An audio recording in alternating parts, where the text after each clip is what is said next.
Assalamualaikum warahmatullahi wabarakatuh. Kembali lagi di channel Geovulkan. Pada kesempatan kali ini kita akan membahas mengenai tenaga eksogen. Jadi masih di tenaga eksogen, melanjutkan di video sebelumnya ya. Jadi pada kesempatan kali ini kita akan membahas mengenai mass wasting dan sedimentasi. Tapi sebelumnya jangan lupa untuk like, share, komen, dan subscribe. Langsung saja kita masuk ke dalam materi. Yang pertama, mass wasting ya. Jadi mass wasting. Kalau kemarin kita sudah membahas mengenai pelapukan, kemudian erosi. Pada video ketiga ini ya, yang ketiga ini di eksogen, kita akan membahas mengenai mass wasting dan sedimentasi. Jadi ada dua bahasan, jadi mass wasting dan sedimentasi. Yang pertama, mass wasting. Jadi mass wasting itu nanti juga disebut sebagai pergerakan massa batuan ya, pergerakan massa batuan. Nah, gerakan ini nanti bisa berupa gerakan serpihan batuan dari hasil pelapukan dan sedimen yang menuruni lereng karena pengaruh gravitasi ini. Peristiwa mass wasting sendiri itu nanti dapat mengubah yang namanya bentang alam, terutama jika terjadi dalam skala besar. Salah satu contohnya apa? Jadi salah satu contohnya adalah tanah longsor, gitu ya.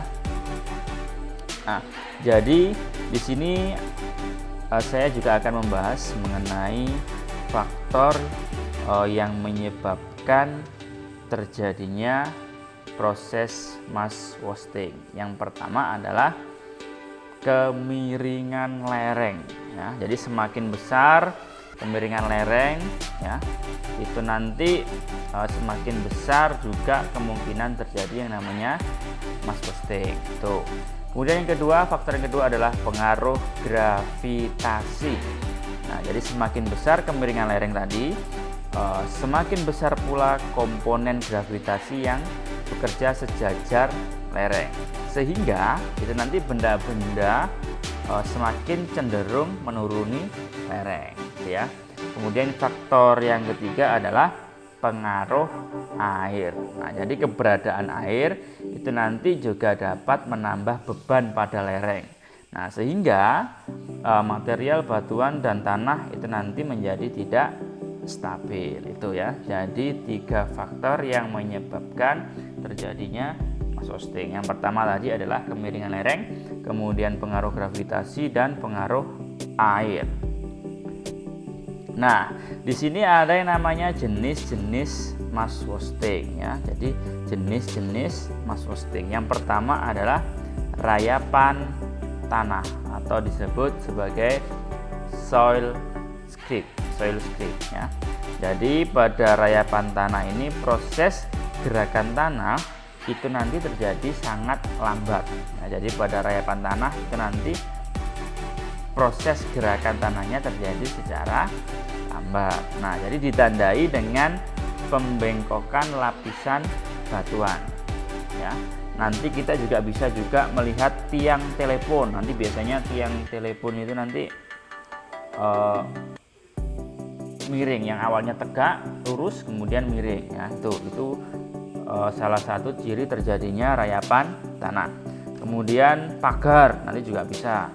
Kemudian monumen itu nanti juga bisa kita lihat. Kalau monumennya miring, kemungkinan itu nanti juga terjadi yang namanya proses rayapan tanah. Juga bisa dinding bangunan yang retak. Nah, itu adalah salah satu ciri-ciri terjadi rayapan tanah. Kemudian yang kedua ada yang namanya aliran tanah atau disebut earth flow ya, aliran tanah. Nah, biasanya aliran tanah ini terjadi pada wilayah beriklim lembab dengan lereng yang curam ya.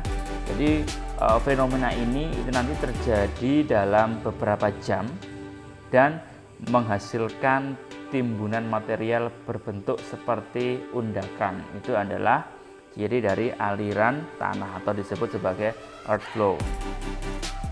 Kemudian yang ketiga ada yang namanya aliran lumpur. Ya.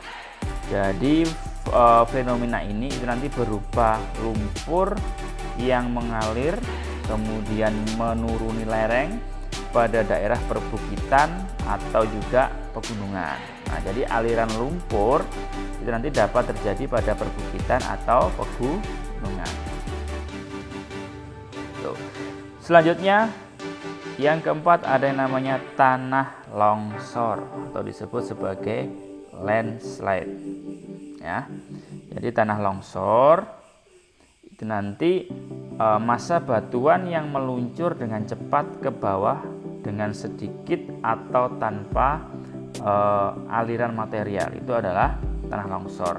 Nah, jadi terdapat dua bentuk ini nanti dalam tanah longsor. Yang pertama adalah longsoran batu atau disebut rock slide, dan yang kedua namanya adalah runtuhan tanah atau slam.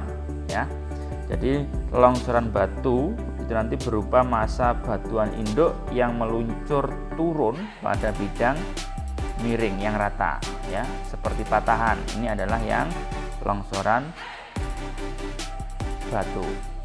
Kemudian kalau yang runtuhan tanah itu nanti massa batuan yang meluncur turun pada bidang miring yang cekung, itu adalah yang runtuhan tanah.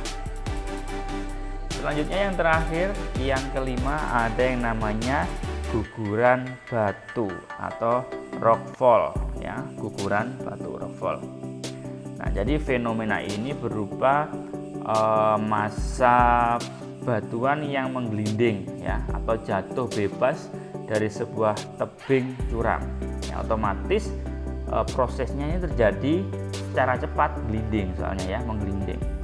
Jadi ukuran batu pada guguran batu ini dapat bervariasi, ya, mulai dari kecil hingga yang besar. Itu adalah guguran batu.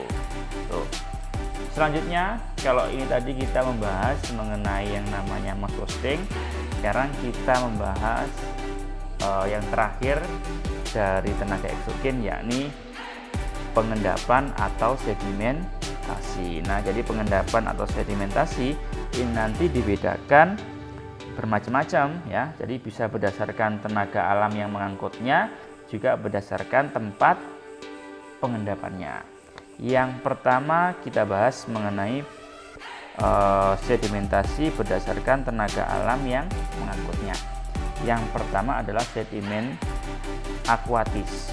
Nah, jadi kalau kita lihat dari namanya sudah kelihatan bahwasanya yang namanya sedimen akuatis itu adalah sedimen yang terbawa oleh air, ya, itu air. Jadi kita bahas dulu ini berdasarkan tenaga yang mengangkutnya. Yang pertama adalah sedimen akuatis. Jadi sedimen akuatis itu nanti sedimen yang terbawa oleh air.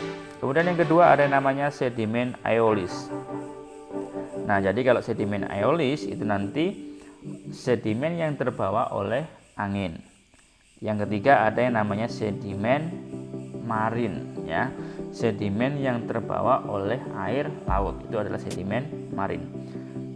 Keempat ada yang namanya sedimen glasial.